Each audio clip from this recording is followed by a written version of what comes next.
Okay, up on the top of our G shape, we have a G root here. The double root is the G-shaped root from 6. Now remember, we've got a tripentatonic here, so it includes this 7 is the leading tone to the C. It has to be so that we play a diatonic scale. So starting on that 6, which is A, the pentatonic G, we didn't hit that B. We're going to hit that B when we get to the D. Anyway, we do the C shape. Now we're going to get to that B.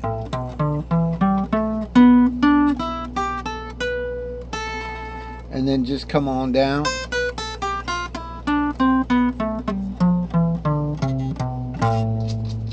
Okay, that's an Aeolian. Actually, yeah, it's an Aeolian. It's pretty much an Aeolian. 6, 7 root. 2, 3, 4, 5, 6. 7 root 2. You know, it's an Aeolian because it starts on the 6, and we're in the key of C. It's not a Phrygian because a Phrygian goes to a half step. It's the kind of this diminished thing. Phrygian's an interesting key. And the Dorian also has a whole step in the beginning, but then it goes, you know, similar. They're both similar. The Dorian and the Aeolian 6 are similar. They both have a whole step into a half step. So it's like a good minor key to work in. 2, 3 to 4. Okay, and so the difference between the Dorian and the Aeolian,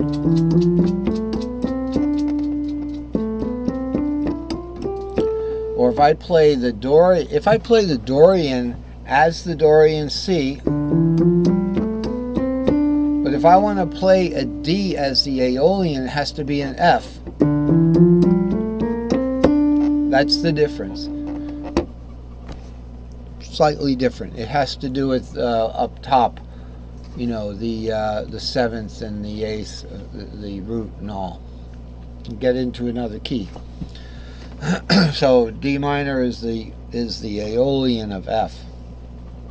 D minor is the Dorian of C. So anyway, but that's not as important as moving along here. So we have our familiar tripentatonic territory here, right? We have the box. The sign is as long as the box. So this is like a fence. It says this is D, R, G, R, A, R notes. Okay, but it shares these other fences down here. So this is shared territory here, shared territory there. No man's land there. So the D, C, R root, for example, you know, we're doing this again because we're at octave. So that's where it works. Now we get to the E. You play a G here. We're in the G box here. We get to the GE, the double root there, when you're playing that big G. Now remember, this is a C-shaped G because we're in the key of C and we're doing caged up the neck. Like that, you know. So we got this double root here. But this is also the double root that's part of the E-shaped C.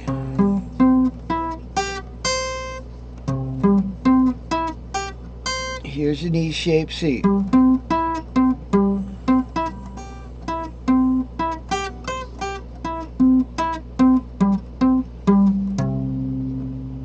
Okay, skip the third there.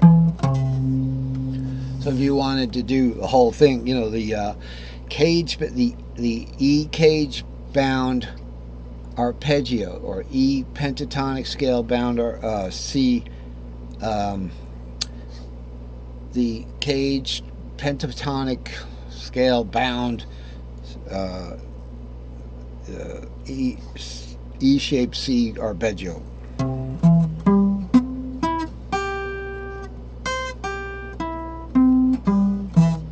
It's an easy one. I just couldn't say it. And yes, I lost my train of thought in the middle of that, so it probably, you know, sounded pretty mixed up.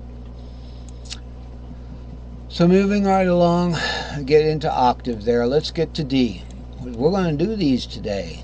Yeah. Now we're going to move to the key of A. And now the only reason I'm going to go to a key of A right now is because I want to do it in caged instead of adding one sharp. So usually you go to C, you know. Then you're going to go to G. Then you're going to go to D. Then you're going to go to A.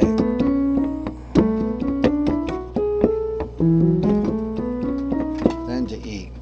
But instead I decided to do it so we're spelling caged. Now again, let me remind you, the E is number 3 in C. It's the third of C. E is the 5th in A. E is the 6th of G. E is the root of E, and E is the 2nd. So notice how they're going up a pentatonic scale here, right? 3, 5, 6, root 2.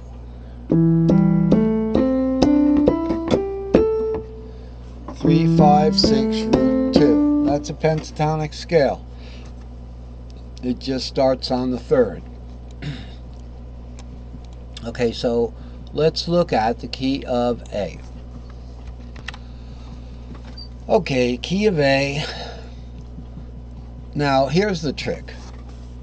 The key of A is going to start with the A shape. So the first tripentatonic box is going to be the A box.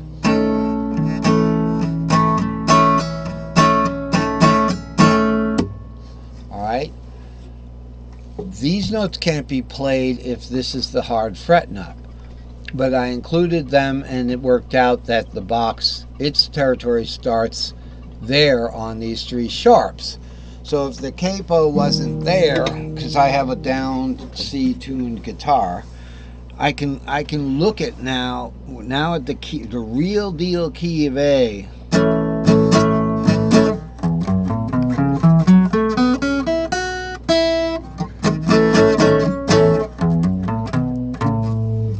All right, so I can get that 7, 3, and 6. Right, that 7 flat actually is okay. Why is that root? Oh, because that's root. Okay. Oh, okay. Now the root is A. That messed me up. I was looking for 7 to this. You see, and 7 goes to the yellow and C.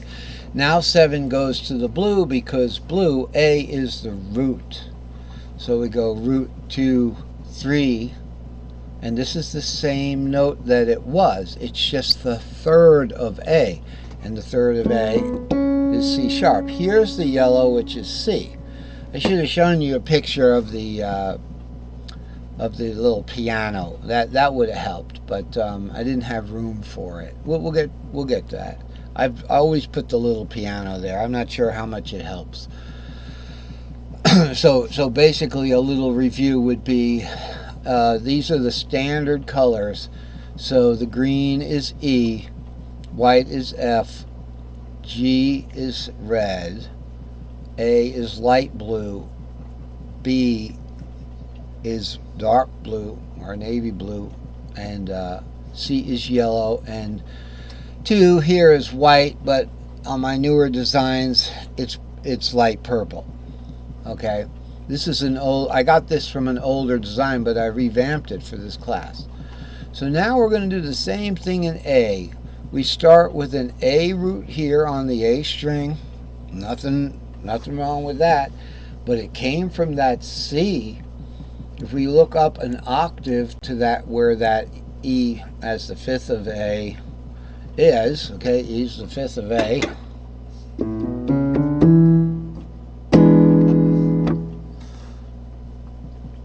Can see that a cage below that is the C cage with a G-shaped 5th, E being the 5th of G. Now look at this. We've got an accidental here. Look at these beautiful accidentals here. Okay, so that starts, that G shape starts on that